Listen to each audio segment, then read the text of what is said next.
Hi guys, I wanted to make a quick video to talk about making a couple of new cards that haven't quite fit into the two starter decks that you've seen me work on for the past couple of episodes. While I've been mostly focusing on those two decks to try and get them out in order to playtest, I've also been drawing a lot on the side, and I've come up with a couple of illustrations that I know I want to use in the game, but they don't quite have a place in the two decks that I've been working on. So in this video, I wanted to take a look at them and sort of break them down into their card types and abilities, and hopefully get a finalized version that will see the light of day at some point in the actual game, just not in the starter decks. The first one I want to start with is this lizard guy down in the bottom corner. This is a pretty fun one. I've been working on the story of my game, and one of the main aspects of it is the Red Rock Desert outside of the main city where the goblins live. And there's a lot of dangerous monsters in this area, and one of the main ones are the giant lizards, and this guy is an example of those.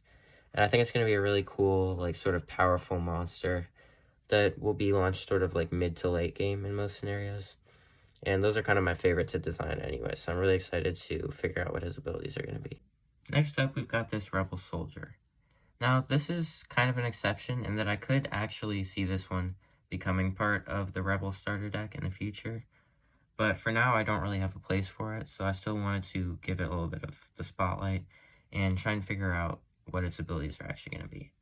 And I think this one could actually be pretty interesting. Most of the monsters that I've been making so far have kind of been like on the higher costed side and more powerful, because those tend to just be like the more fun ones to draw. But this could be a pretty nice like lower cost soldier. Alright, and finally we have my favorite of the entire group, which is this pumpkin monster. I've been kind of experimenting with these little, like, pumpkin-y guys. I tried to do, like, a catapult one of them earlier, and I'm still trying to revise this one and make it into a finished illustration, but it just wasn't there yet.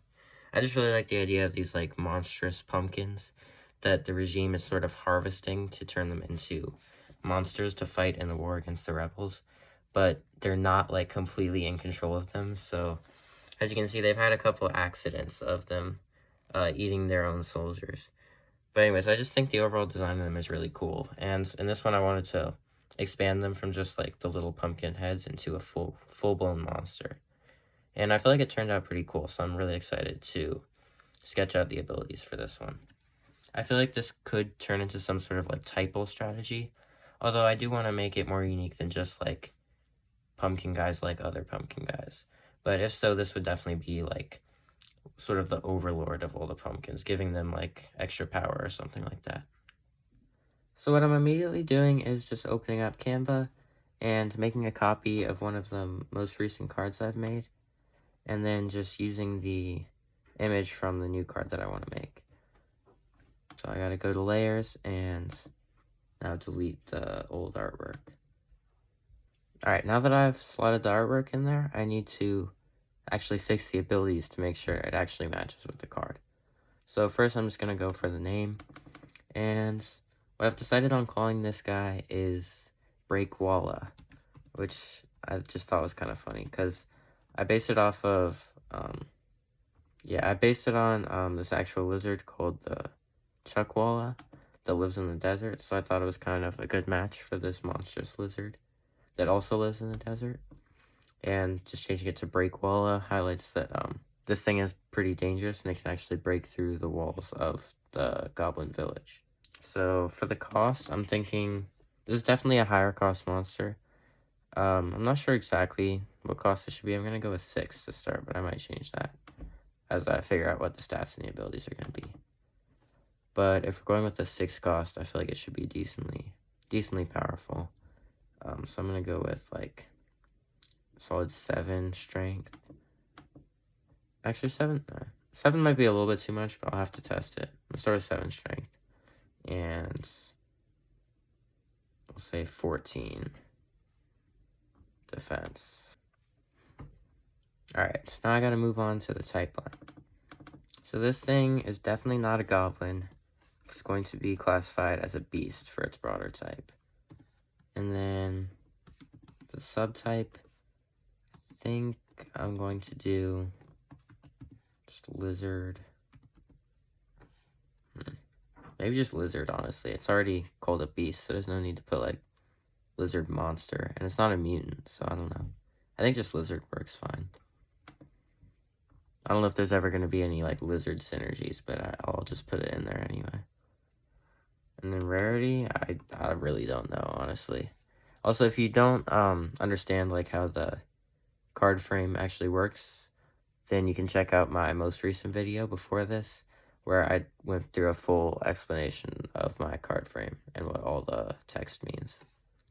So anyways, this area indicates the rarity. And it's definitely not a forward, not a common. So, I don't know. I'm going to put it at uncommon for now. That's pretty, like, safe bet. But yeah, the rarities are definitely going to change at some point. They're not, like, set in stone. The ability is the interesting part, though. I don't know what to do with this guy. It's definitely, like, more of an attacking monster, so the ability is not going to be, like, as important. Kind of fits with the name. I feel like I need to do something that, like, causes a lot of destruction. So, alright, so for the ability, I decided to go with, when this monster enters, it deals 3 damage to each adjacent card. And this may seem like a little bit broken on an already 7/14 statted monster. And honestly, it might be. I'll have to test it. But what I'm thinking is this could actually be not as good, because it kind of has a downside in that it can also deal damage to your own monsters. And since you're going to have to play it, you're likely going to be playing it off of an adjacent monster, you're naturally going to be dealing some damage to your own monsters. So it actually takes a bit of setup to actually gain an advantage from it. So I think it's actually like a pretty balanced ability. And the reason I decided to say card instead of monster is because I'm thinking about introducing non-monster objects at some point that could also be damaged by abilities like this. So I think it's important that, like, I just leave it kind of vague in order to plan for, like, theoretical additions to the game. Alright, now what should I do with the range? I'm thinking this thing doesn't have, like, great range. Like, it seems like it would only be able to attack things, like, pretty up close. So, I don't know. I'm kind of tempted to just keep it at standard range. But I also want to try and diversify and not have everything just have standard range. So, I don't know. I'm just going to leave it at standard for now, but I could change that in the future. Alright, now flavor text. Flavor text is always fun to write out. I want this to, like, kind of connect to its sort of role as one of the, like, main reasons why the goblins stay in their walled-in city. So, yeah, I definitely want to address that in the flavor text.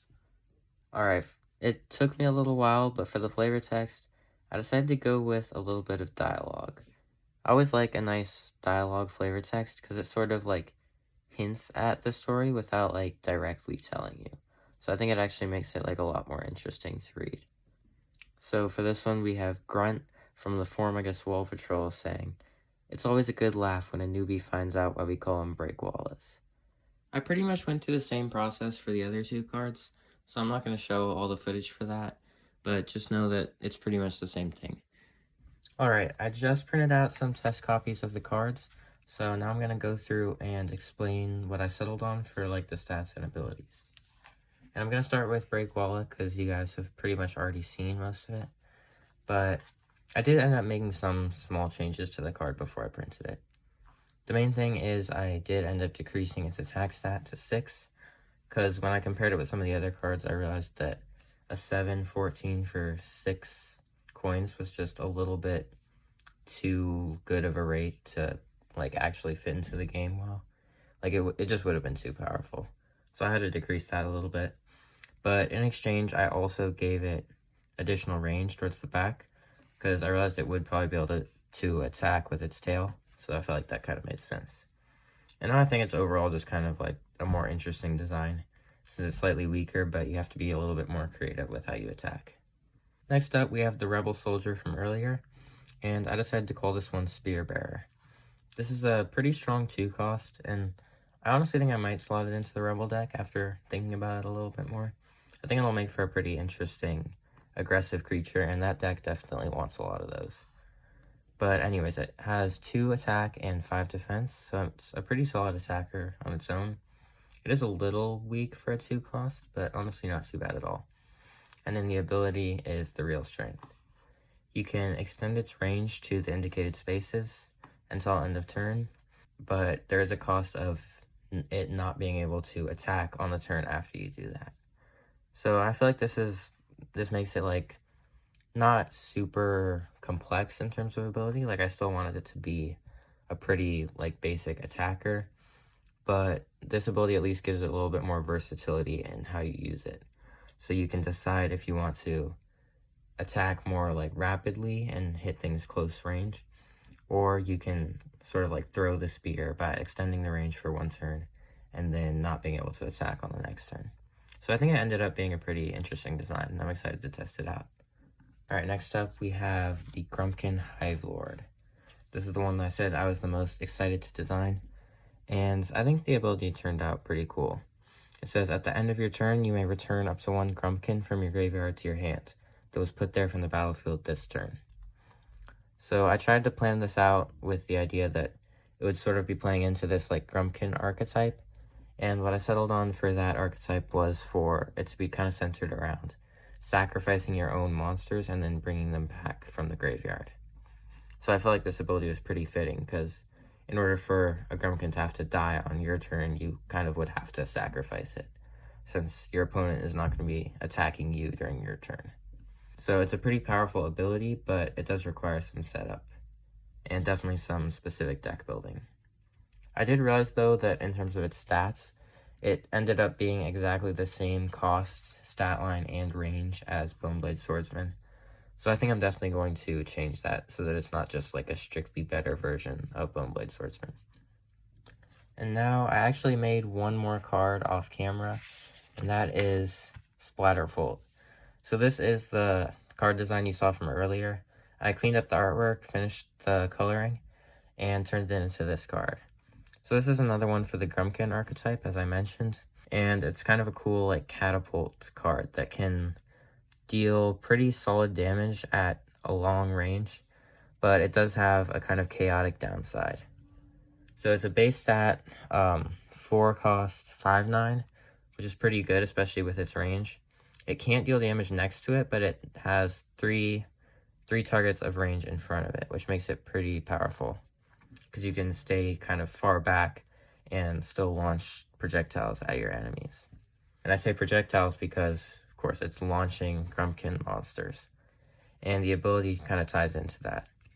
So when it attacks, you roll a 6-sided die, and you trigger an ability based on the result. So it's already kind of chaotic, and it gets even more so with the abilities. So if it's a 1 or a 2, it kind of has a downside of having to sacrifice another monster. But I'm thinking in the specific Grumpkin deck, you can kind of turn this into an upside, because you'll probably have a bunch of monsters that have abilities when they die. And of course, it also plays into your Grumpkin Hive Lord that would allow you to return those monsters to your hands at the end of your turn. For a 3 or a 4, nothing happens, it just deals the damage. And then on a 5 or a 6, it also deals 3 damage to each monster adjacent to the monster you had targeted. And this also does include monsters you control. So there is additional like added chaos of potentially damaging your own monsters, but if you line it up right, then you could deal crazy damage to that one monster in front. So I think it deals like, what? If you potentially hit every monster adjacent to the target, then that could be 17 damage in total, which would be pretty crazy. So yeah, I'm really excited to test this one out. The only problem is I don't really have a good home for it right now. I would kind of have to design the entire Grumpkin deck around it in order to actually test this one out. So it is kind of a pretty intense build around. Like, you can't just throw this into any deck. But I think it could pay off a lot if you put the time and effort into building a deck that it would do well in. Alright, that's all I have for today. I hope you guys enjoyed seeing the new cards and getting to take a little look at my process for designing cards and their abilities. And yeah, I'll see you guys in the next one. Thanks for watching.